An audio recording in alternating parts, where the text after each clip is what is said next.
The hardest thing about this whole business is how much absolutely everything costs.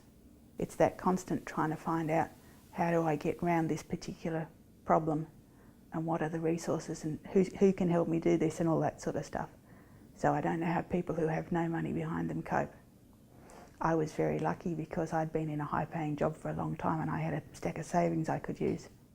Centrelink, the lovely dealings we had with Centrelink, but my wife was a carer of me, so she could have carers benefits. Because I intended to return to work, I could have what's called sickness benefits. Now the stupid thing about that was she gets the healthcare card and the reduced train fares and all that kind of stuff. My medications cost $160, $170 a month. Her medication needs are none, but her scripts cost her $5. So dealing with Centrelink was a lovely journey to go on, but we had a need. We had no incomes coming in because we were both off work. We had to fight to get those needs met, but welfare exists for a reason. I hope I never have to have any dealings with them ever again, but it was reassuring to know that it was there. I'm Australian person, but I've worked in Europe a long time, and I got a pension from the Holland Dutch. Then I had my stroke here. I get Australian pension and I get a Dutch pension as well. But you have to sort it through from Dutch in English as well. And I've lost Dutch very well, so I can't understand it as well.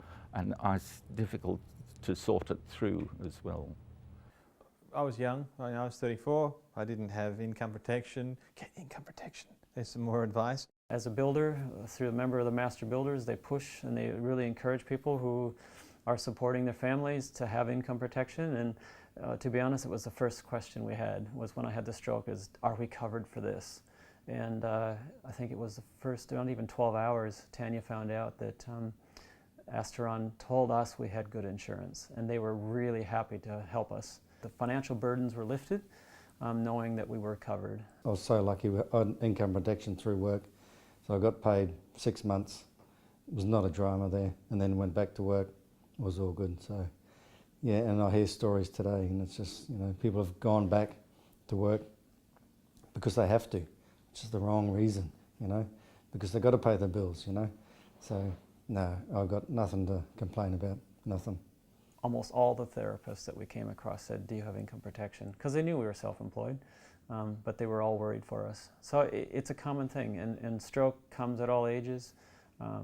It happens to working people just as much as, you know, non-working people.